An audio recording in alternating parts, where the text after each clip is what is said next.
You are listening to the Navigating Adult ADHD podcast with your ADHD coach and expert, Zena. Hello, my beautiful friend. Now, I got to do this before I forget, because let's be real, my working memory is not what I would love it to be. I'm likely to forget because, I have ADHD.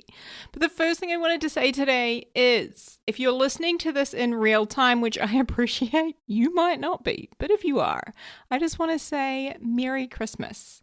And a huge thank you for being a podcast listener, for being here today, for being one of our team, for being on Team ADHD. I'm just so grateful for you for pushing play. So thank you for being part of my world and part of my mission to help adults with ADHD. And I'm wishing you a beautiful, magical, special, safe, happy, joyous Christmas with those that you love and care about, whoever that is. So I had to say that up front because I was like, oh my God, my brain's probably going to forget. So yes. And if you're not listening to this in real time, hope you had a beautiful Christmas. You're probably like, it's June, lady. What do you want about? So I have not long got back from the My Spirited Child ADHD Conference, which was run in Christchurch. It's the second ADHD conference I have attended in New Zealand this year, and it was incredible. It was so fantastic to be in a room full of sparkly-brained humans and their supporters. So one of the questions, I was the MC for this event, one of the questions I asked when I got up on stage was, show of hands, who here has ADHD? And I would say probably about 60% of the room put their hands up.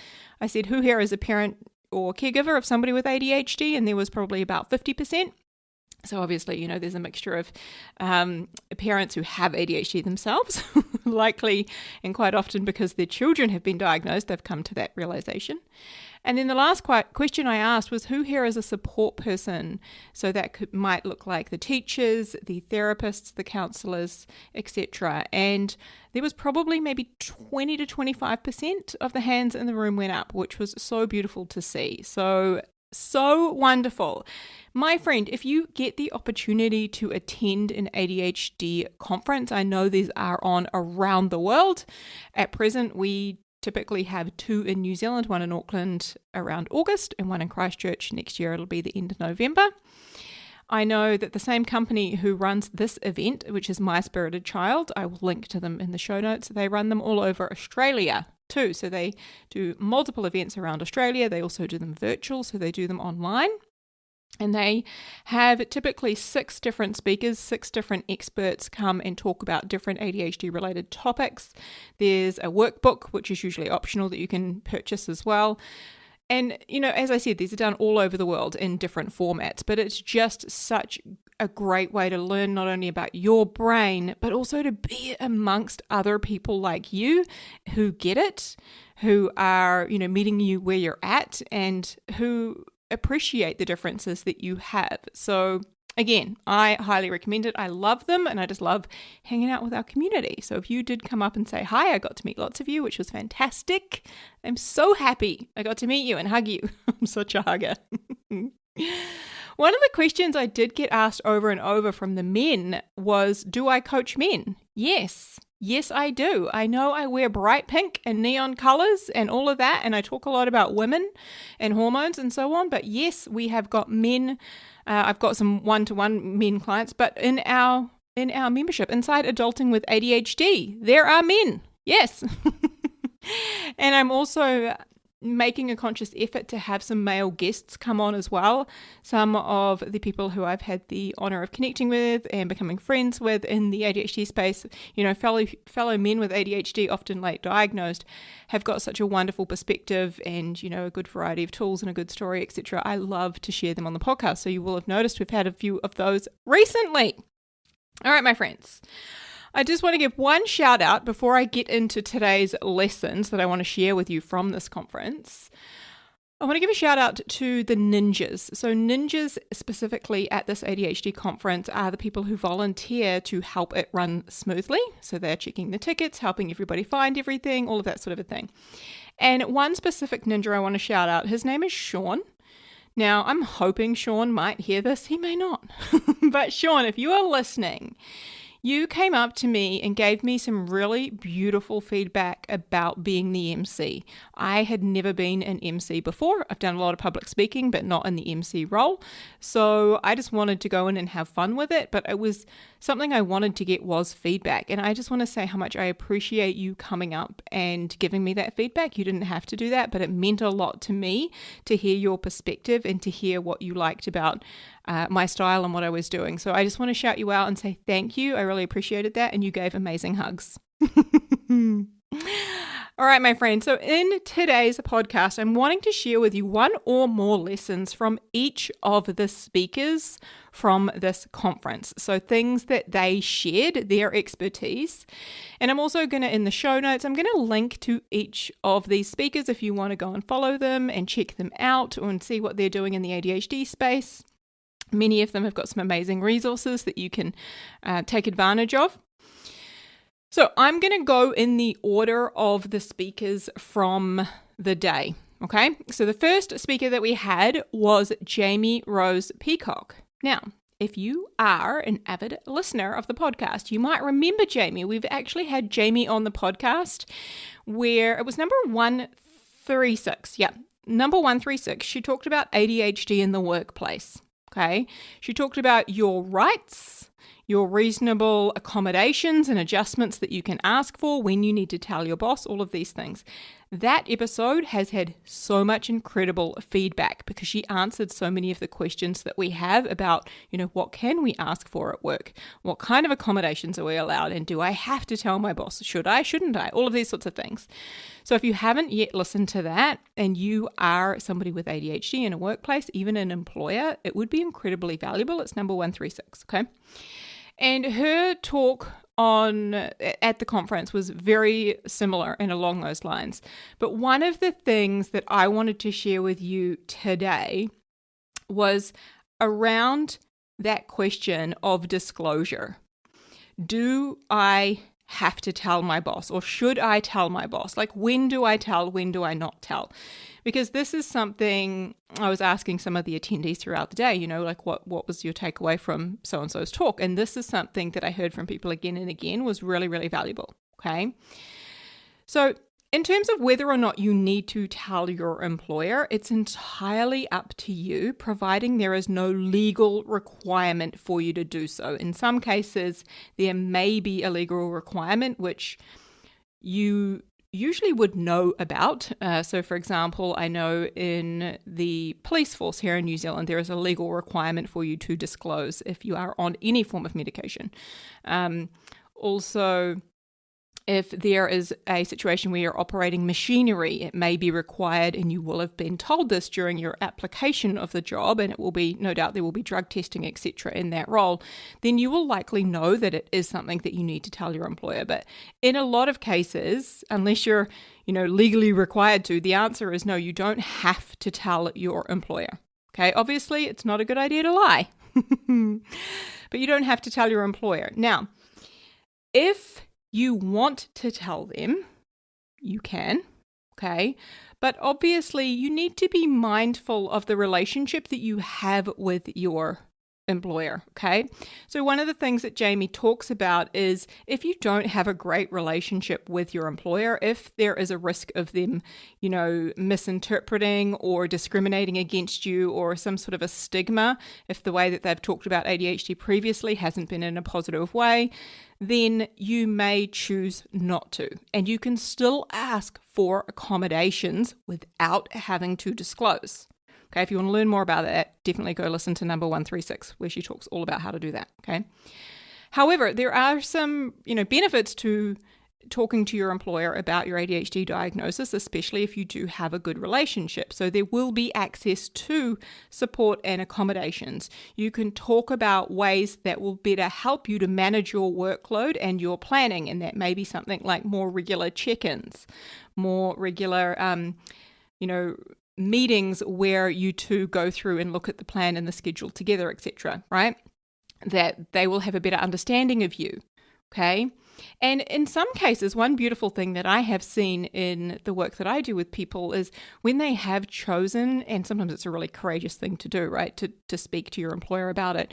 When they have chosen to speak to their employer, is sometimes that employer will be like, okay, let's get some training on this. Let's start a neurodiversity program. Let's better understand this and get more involved so that not only, me as your boss can understand, but so that all of your colleagues can understand too. Like, let's do some training, get some experts come in, etc. So that has been really awesome to see. That might be something that your workplace would choose to embrace as well.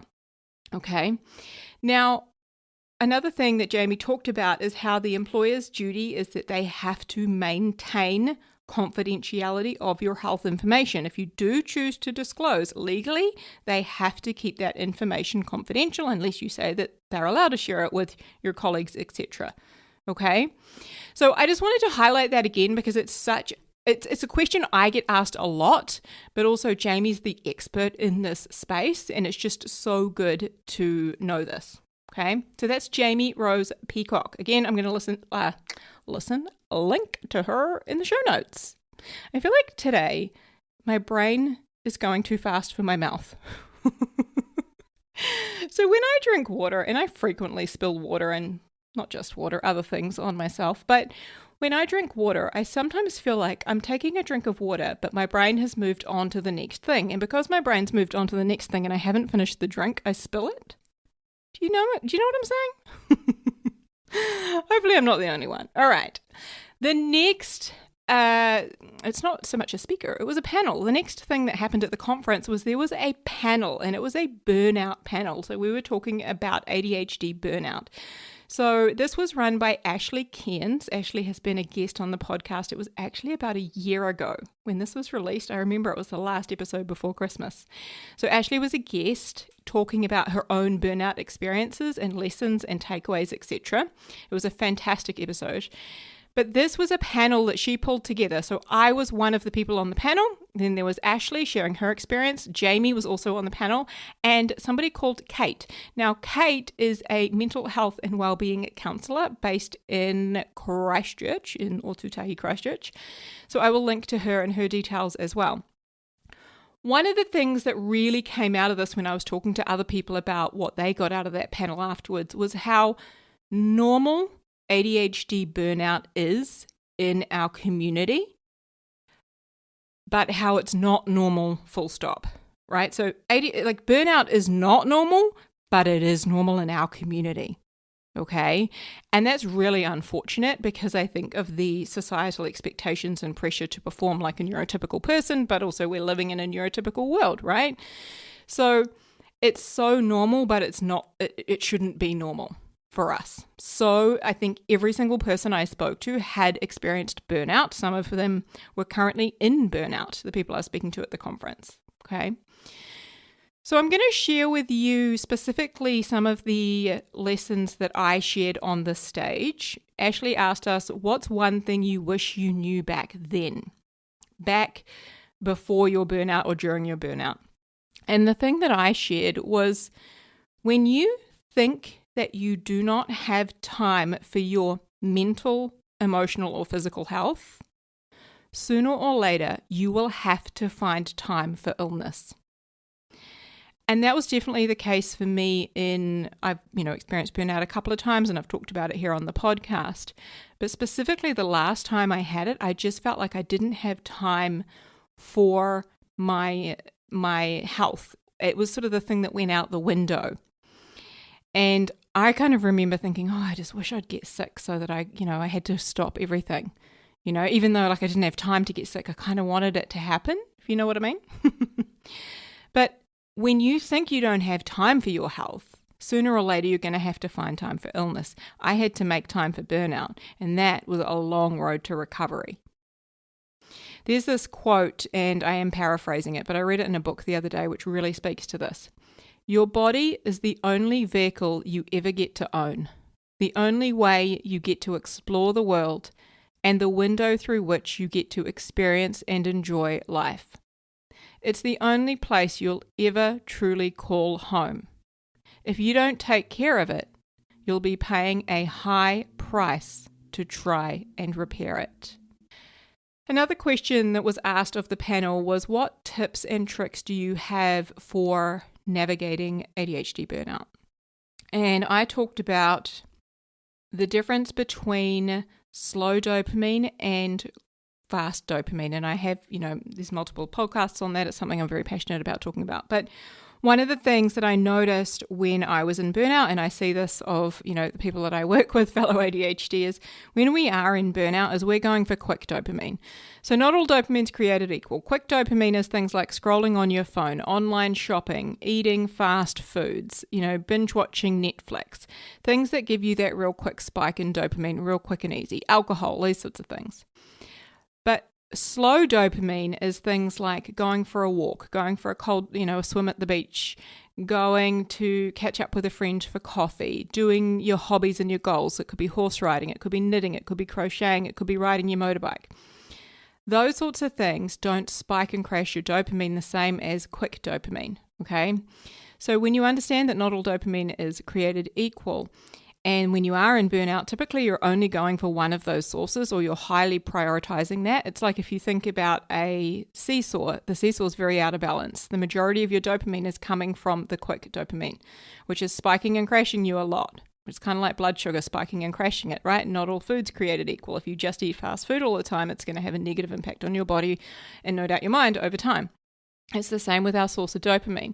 So one of the things I was very focused on last time, and something I've learned over time, is to increase the slow dopamine activities, going for slow walks, spending time out in nature, just going to the beach, just sitting, going for a swim, having a coffee with a friend, doing more of my hobbies, these sorts of things. Being more mindful of that balance and sprinkling, I love the word sprinkle, but sprinkling a little bit more of that slow dopamine into your day. It could just be 2 minutes. Literally, I'd sometimes go out and sit on the grass or pull weeds out of my garden. Things like that feel good and nourishing to me.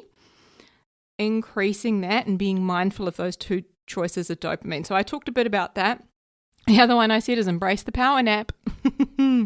Get the naps in and restore and rest wherever you can. Okay. And the last thing I said to this point was stop treating yourself like an asshole, right? Learn some self-compassion. It is one of the most life-changing skills for those of us with ADHD, how to stop beating yourself up and stop talking to yourself like an asshole. Because when you go through burnout, there's a lot of, I should be doing this, I have to do this, and you really try and push yourself. And it's kind of like being in a car and you're stuck in first gear, but you're expecting yourself to do 100 kilometers an hour in first gear, revving the shit out of this engine. It's not going good. It's not good for anyone, okay? So when you learn how to be kind to yourself, how to treat yourself like somebody you actually care about, like your best friend, your child, your cat, whatever, that can be literally life-changing and help release the pressure and take the foot off the gas so that you can rest and repair and get better quicker, okay? All right. I feel like I could talk about this one all day. So our next speaker at the conference was Carrie Lagerstedt. Now, Carrie has been on the podcast, fortunately. She's been on the podcast, episode number 113. So she's an expert in the space of home organization for the neurodivergent community. And she gave us so many amazing tips and tricks in that episode. And one of the things that she talked about that I really loved and I wanted to share with you was understanding your own organizational style that helps you best function, okay? So for example, as people with ADHD, we are typically very out of sight, out of mind. If I don't see the painting supplies, I forget that I have painting supplies, so I just don't paint, okay? If I don't see the Christmas mug that I bought, then I forget I have a Christmas mug and I just don't use it and I don't get the joy of it, okay? So when you understand, are you a visual calm person, as in when you see limited things in your space, it is very much a peace of mind. I've talked about this actually in one of the overwhelm podcasts where I talked about the different types of overwhelm and how we can have visual overwhelm, which is like when there's a lot of clutter around us, we feel overwhelmed. And I know that's very common, and I definitely struggle with this because my partner is one of those people who has a lot of shit everywhere. So in our bedroom, he's got all his shit on his side, and then mine's like very minimal. I don't have a lot of stuff on my side. But again, I do have the things out that I want, like the books out that I want to remember to read or I want to pick up. And I've got my jewelry there so that I remember my jewelry and putting it on. Because if I put my jewelry away, I swear to God, I forget I even have it. Okay? So it's understanding that you might be a combination of both of these, needing to have things like visually around you so that you can see them and remember them, but also having a balance of having like them out of the way and not cluttered. Hope that's making sense. I really liked what she said, and it really kind of spoke to me. And another thing that she said, which I implemented yesterday, so proud of myself, was get a tray. And for example, like on the kitchen bench, if you have things that are scattered across the kitchen bench, and this is us. So I've got, some supplements on the bench. So does my partner. He often has this weird ass drink bottle thing on the bench. We might have a few receipts or whatever. She said, get a tray and just put all of the things on the tray, and it'll just tidy up the space and make it look much more visually appealing. It was magic. I'm going to share it on my Instagram. It was fucking magic. I did it. And I bought it just a cheap tray yesterday. I found one for like $5 in a $2 shop type of place, right? And I grabbed it and I just put all of the supplements and the everything that was on the bench. I put them on this tray and I was like, wow. It's because now they have a home. Now they've got like this collective space. It just made a world of difference. Right?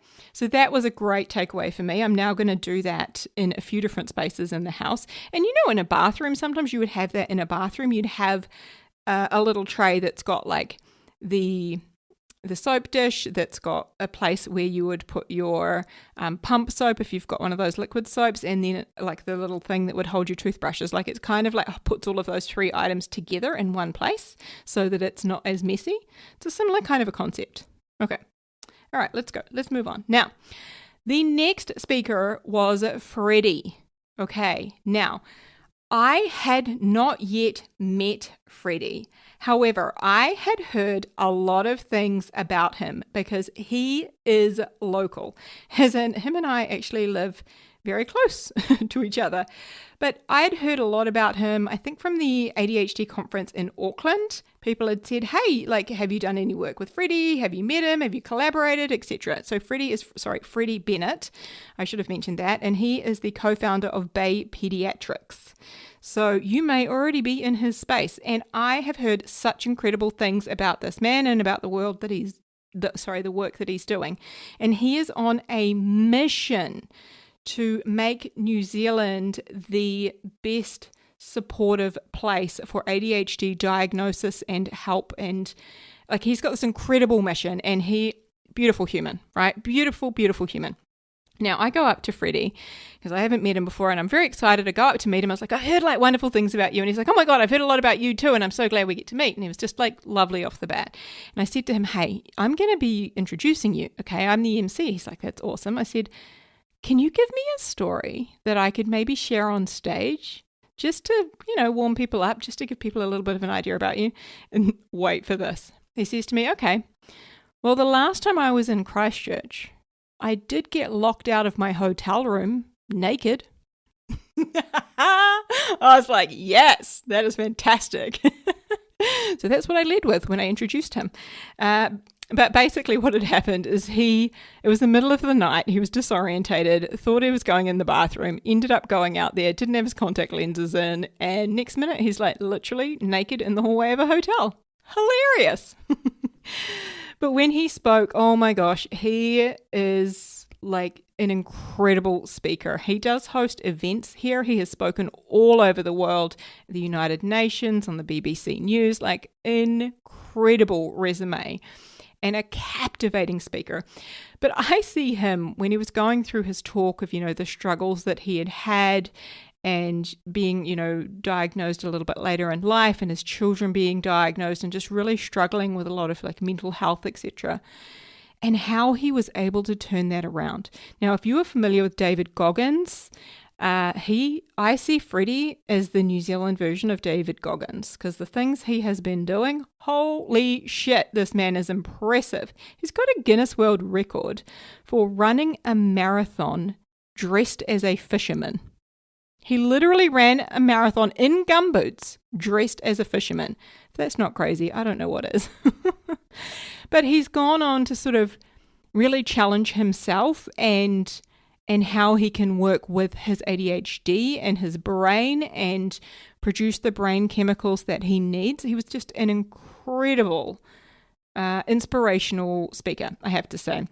Now, he is going to come on the podcast. He has agreed to come on the podcast. I want you guys to hear his story. I want you to hear about the mission and the work that they are doing. They work specifically with age 6 to 17 in his clinic. And you have to meet him. I'm so excited to share him with you. One of the things I did want to share, which was a big takeaway, and actually a couple of people fed this back to me when I was asking them, hey, what was your biggest takeaway from Freddie's talk? It was this. Telling neurodivergent people to just try harder is like telling someone with type 1 diabetes to just make insulin. Boom. I feel like we could just mic drop and leave it right there. But that is such a powerful visual way to understand, right? And also a great thing to be able to feed back to somebody when they do say, well, have you just tried harder, or don't they just need to try harder, right? Keep that one in your back pocket, my friend. All right. Last speaker of the day was Rebecca. Now, Rebecca Challoner. Oh my God. I had to write down how to say her name because I kept messing it up. I had to sound it out and write it on my piece of paper for when I read it out. Rebecca Challoner. Again, she's also agreed to come on the podcast. But Rebecca, again, has an incredible resume in the ADHD space. She's the only person out there talking about ADHD and trauma and the differences between the two. And she is educating a lot of people on this. She's writing a book, and this is what she spoke about. And oh my God, my mind was just blowing as she was talking. She's going to come on the pod and tell us all about it, because my friends, you've got to hear about, there's so many overlaps, but there's also some very powerful differences. So yeah, anyway, I'm getting very excited. I could just tell you all the things, but no, we're going to save it for when she comes on the podcast. So one of the things that she talked about is how we try to protect ourselves against rejection sensitivity by people pleasing. Okay. Now, I call myself a recovering people pleaser, or a people pleaser in recovery, because I can so relate to this, and I know that you might too, my friend.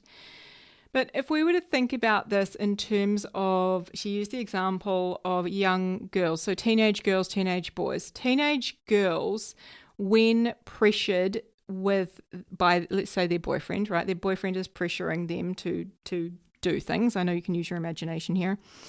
They will often say yes, even when they don't want to, because pleasing someone else seems like the safest thing to do to avoid rejection.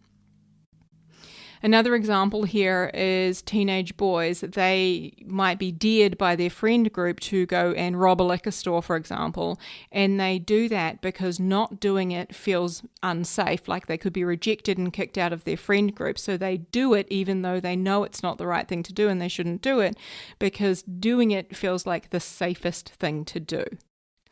I found this to be so fascinating, and I'm going to get her and I to dig into this more on the podcast, because it just made so much sense to me, and things that I had done or said or agreed to throughout my life that I didn't really align with, didn't necessarily want to do, but it felt like the safest thing to do. This just made a lot of sense to me. So another thing that she shared was the differences between ADHD and trauma in terms of hyperactivity. So how ADHD hyperactivity shows up is in bursts. It often is very interest or excitement driven. And sometimes the flip side of that will be the ADHD paralysis. Okay. And our ADHD hyperactivity is coming from our brain wiring, okay, our neurology. Whereas trauma hyperactivity can be constant. So consistently hyperactive on the go, go, go until you run out of steam. It's not related specifically to interest. It comes from a fight or flight survival instinct, leading to that constant feeling of being on edge, which then makes somebody appear hyperactive. I found that to be fascinating because I have experienced both of those, and you might have too. And this, again, I'm going to get a dig into this on the podcast, but so many people with ADHD, we have experienced trauma because we have been wired differently in a world that doesn't necessarily cater for us and our brain differences. Okay, so my friend, these are some pretty big, powerful takeaways. I hope that you enjoy them. And again, we've got a couple more experts that we're going to bring on to share their goodness with you and have some really powerful conversations. I will link to everybody in the show notes so that you can go and connect with them and see the work that they're doing in the world. My friend, I am wishing you a beautiful, amazing, magical Christmas. Look, I remembered if you celebrate Christmas, and if not, just a wonderful holiday season. All right, take care. I will speak to you soon. Hey friend, if you want some more help navigating and thriving with ADHD and some help applying everything that you're learning here on the podcast, then head over to our website, navigatingadultadhd.com.